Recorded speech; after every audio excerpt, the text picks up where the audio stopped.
এই পুরো সন্দীপ ঘোষ চ্যাপ্টার, গ্রেপ্তার, সেই নিয়ে উল্লাস, এবং এর পেছনে অর্থনৈতিক রাজনৈতিক সমীকরণ, এর পেছনে কলকাঠি শুভেন্দু নেড়েছে না অভিষেক নেড়েছে, কি চলছে বিস্তারিত আপনাদের কয়েকটা জিনিস খুব সিম্পল বলে দিই। সন্দীপ ঘোষকে গ্রেপ্তারের পেছনে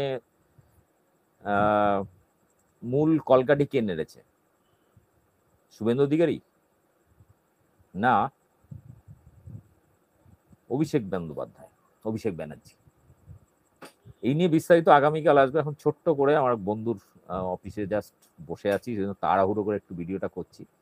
ব্যাপারটা কি দাঁড়ালো সেটা হচ্ছে, এই মুহূর্তে কলকাতায় আজকে লালবাজার অভিযান ছিল, বিভিন্ন হসপিটালে জুনিয়র ডাক্তাররা আন্দোলন করছেন, অবস্থান চলছে দীর্ঘদিন ধরে। যেই মাত্র খবর এলো যে সিবিআই সন্দীপ ঘোষকে গ্রেপ্তার করেছে, সঙ্গে সঙ্গে উল্লাস, সমস্ত জায়গায় খবরে দেখাচ্ছে, সমস্ত জুনিয়র ডাক্তাররা খুব, মানে শুধু আরজিকর নয়, আরজিকরের বাইরে পশ্চিমবাংলা প্রায় যেখানে যেখানে আন্দোলন হচ্ছে সমস্ত ডাক্তাররা উল্লাসে ফেটে পড়েছেন, আনন্দ করছেন, অনেকে মিষ্টি মুখ করছেন, জয়ধ্বনি দিচ্ছেন। আনন্দ দেখে মনে হচ্ছে যে তিলোত্তমার যে ধর্ষক বা খুনি, তার হয়তো ফাঁসি হয়ে গেছে, সেই খুশিতে মানুষ আনন্দ করছেন। না, তিলোত্তমার বিচারের কফিনে একটা বড় পেরেক মেরে দেওয়া হলো সন্দীপ ঘোষকে সামনে এনে এবং তাকে গ্রেপ্তার করে।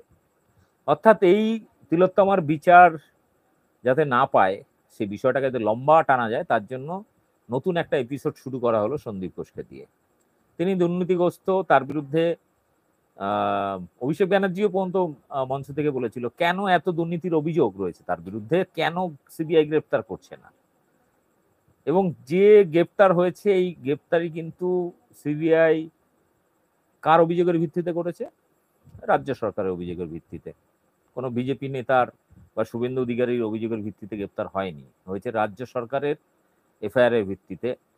এবং তার বিরুদ্ধে তদন্ত করার জন্য সিবিআই কিছু প্রমাণ পেয়েছে, তার জন্য তাকে গ্রেপ্তার করেছে। তার গ্রেপ্তারির মূল কারণ হচ্ছে দুর্নীতি, আর্থিক অনিয়ম এবং দুর্নীতির কারণে।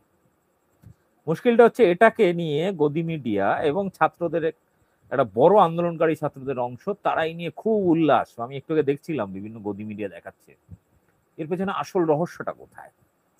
আগামীকাল এই নিয়ে আমি একটা বড় এপিসোড করব এবং এই বিষয় সম্পর্কে আরো বিস্তারিত জানাবো। শুধু আপনাদের বলে দিই, এই যে ডাক্তাররা যারা আন্দোলন করছিলেন, বিশেষ করে জুনিয়র ডাক্তাররা, এরা চায় না সরকারি পরিষেবা দিতে, এরা চায় প্রাইভেটে যাবে, মোটা ইনকাম হবে। এরা সরকারি পরিষেবা দিতেই চায় না। যদি দিত তাহলে সবাই, আমি আগেও বলেছিলাম, আন্দোলন যারা করছেন রিলে পদ্ধতিতে আন্দোলন করুন, অর্থাৎ 50% চিকিৎসার সঙ্গে যুক্ত থাকুন, 50% আন্দোলন করুন। সমস্ত জুনিয়র ডাক্তার সবাই মিলে আন্দোলনে রয়েছে, বয়স্ক কিছু সিনিয়র ডাক্তার তারা পরিষেবা দিচ্ছে। এক একটা হসপিটালে যে পরিমাণে প্রতিদিন রুগী ফেরত যাচ্ছে, প্রচুর মানুষ মারা যাচ্ছে, এই নিয়ে তাদের কোনো ভ্রুক্ষেপ নেই। পাবলিকের ট্যাক্সের টাকায় ডাক্তারি পড়ে, পাবলিকের ট্যাক্সের টাকায় মাইনা পায়, তাদের আবার ফুটানি কি? এরকম ধরনের অনেকে বলছেন, আমি বলছি না। কিন্তু মুশকিলটা হচ্ছে, আজকের এই ডাক্তারদের উল্লাস দেখে, সন্দীপ ঘোষ গ্রেপ্তার হওয়ার পর উল্লাস দেখে আমার খুব হাসি পেল। যে একজন দুর্নীতিগ্রস্ত প্রিন্সিপাল বা সুপার, যাই হোক, সে গ্রেপ্তার হয়েছে, তাতে এত উল্লসিত আর কি আছে? যেটা নিয়ে আন্দোলন শুরু হয়েছিল, যার বিচারের দাবিতে আন্দোলন শুরু হয়েছিল, সেই তিলোত্তমাকে নিয়ে আমি প্রথম দিন বলেছিলাম আপনাদের যে এই বিচার প্রক্রিয়াকে বিপথে চালিত করার জন্য দুর্নীতির এই ইস্যুটাকে খুঁড়ে বের করলো। এবং এর পেছনে আসল কলকাঠি কার, শুভেন্দু না অভিষেক, এই নিয়ে আগামীকাল ভিডিও করব। এটা নিয়ে আরো বিস্তারিত। শুধু এটুকু বলি, যে উল্লাসটা ডাক্তাররা আজকে করছেন বা করছেন এখন এই মুহূর্তে, সেই উল্লাসটা কিসের জন্য? সন্দীপ ঘোষের গ্রেপ্তারি, না সরকারি হসপিটালের ব্যবস্থাটাকে ভেঙে ধ্বংস করার পরিকল্পনা? কারণ বিগত কয়েকদিনে আমরা দেখেছি 40% ইনকাম, মানে লাভ বেড়েছে প্রাইভেট নার্সিংহোম এবং হসপিটালের। 40% মুনাফা বেড়েছে বিগত কয়েকদিনে প্রাইভেটে। সবার তো আর প্রাইভেটে দেখানোর ক্ষমতা নেই। অর্থাৎ এরা মানুষকে বাধ্য করছে প্রাইভেটে, এবং এদেরকে এই আন্দোলন করার জন্য যে ফান্ডিং দেওয়া হচ্ছে প্রাইভেট হসপিটাল থেকে, এই সমস্ত তথ্য প্রমাণ আসবে কয়েকদিনের মধ্যে, চিন্তা নেই। অর্থাৎ পুরো সরকারি চিকিৎসা ব্যবস্থাটাকে ভেঙে ধ্বংস করার জন্য বিজেপির যে পরিকল্পনা, সেই পরিকল্পনায় ভাড়ায় খাটা লোকজন হচ্ছে জুনিয়র ডাক্তার এবং আন্দোলনকারীদের এক অংশ। এটা আমি আগের অনেক ভিডিওতে বলেছি।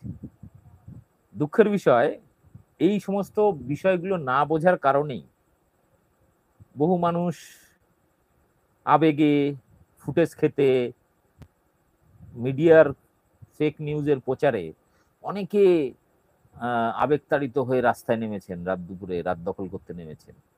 কিন্তু বাস্তবে তাদেরকে ব্যবহার করেছে বিজেপি এবং গদি মিডিয়া, এটা তারা বুঝতেই পারেনি। এবং আন্দোলনে আজকে বিচার চাই করে যে আন্দোলনটা হচ্ছে, আচ্ছা লালবাজারে কিসের আন্দোলন, ধর্মতলায় কিসের আন্দোলন? এখন তো তদন্ত প্রক্রিয়া ইচ্ছাকৃতভাবে 20-22 দিন ডিলে করে দিল। এখন তিলোত্তমার খুনি বা ধর্ষককে বা আরো এক বা একাধিক আছে কিনা সেগুলো খুঁজে বের করার কোনো চেষ্টা তারা করেনি। কই সিবিআই কে কেন প্রশ্ন করছেন না আপনারা?